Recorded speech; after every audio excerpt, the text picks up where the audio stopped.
যুক্তরাজ্যের পিটারবরো শহরের স্থানীয় সিটি কাউন্সিল একটি মুসলিম সংস্থার কাছে একখণ্ড জমি বিক্রি করে দিয়েছে।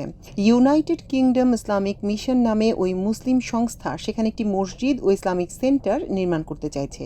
এতে ক্ষুব্ধ হয়েছে হিন্দু সম্প্রদায়, কারণ ওই জমিতে তাদের মন্দির ছিল বলে দাবি করেছে তারা।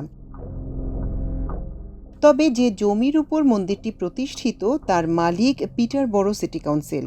কাউন্সিল দাবি করেছে যে তারা তাদের স্বাভাবিক জমি নিষ্পত্তির নিয়ম অনুসরণ করেছে, তাদের আইনি ক্ষমতার মধ্যে থেকে কাজ করেছে এবং ধর্মীয় পছন্দের পরিবর্তে পরিকল্পনা, মূল্যায়ন ও প্রশাসনিক মানদণ্ডের ভিত্তিতে দরপত্র যাচাই করেছে।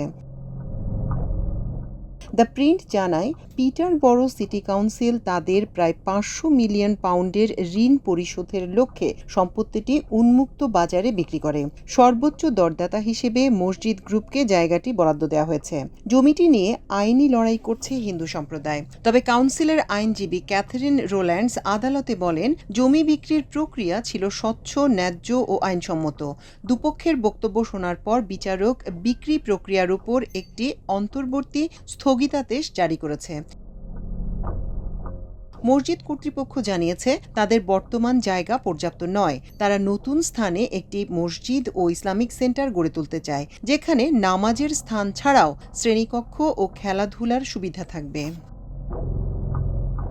বিষয়টি ব্রিটেনের জন্য অত্যন্ত স্পর্শকাতর ইস্যু। ব্রিটিশ হিন্দুদের বেশিরভাগই ভারত থেকে মাইগ্রেট করা, এমনকি সাবেক ব্রিটিশ প্রধানমন্ত্রী ঋষি সুনাকও এ শ্রেণীভুক্ত। আর মন্দির নিয়ে তাদের আবেগ বেশ পুরনো। ভারতে মসজিদ মন্দির ইস্যুটি ভয়াবহ পর্যায়ে গেছে মূলত হিন্দুদের জেদাজেদির কারণেই। হিন্দুত্ববাদী দল বিজেপি ক্ষমতায় আসার পর থেকেই দেশটিতে চলছে মসজিদ ভাঙার উৎসব। কখনো মসজিদের নিচে মন্দিরের উপস্থিতি দাবি করে, কখনো উন্নয়নের নামে, আবার কখনো কোনো কারণ না দেখিয়ে মসজিদের উপর বুলডোজার চালিয়ে দিচ্ছে তারা।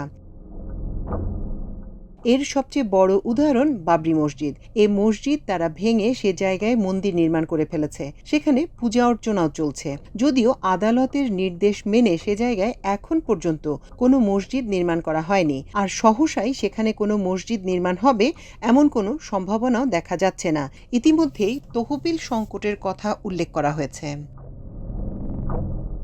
ভারতীয় হিন্দুদের এই চরম হঠকারিতার মধ্যেই ব্রিটেনের বিষয়টি খবর হয়ে সামনে এলো।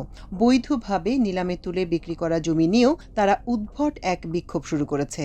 বিষয়টি অসন্তোষ তৈরির চেষ্টা ছাড়া আর কিছুই নয়। মাল্টিমিডিয়া ডেস্ক, আমার দেশ।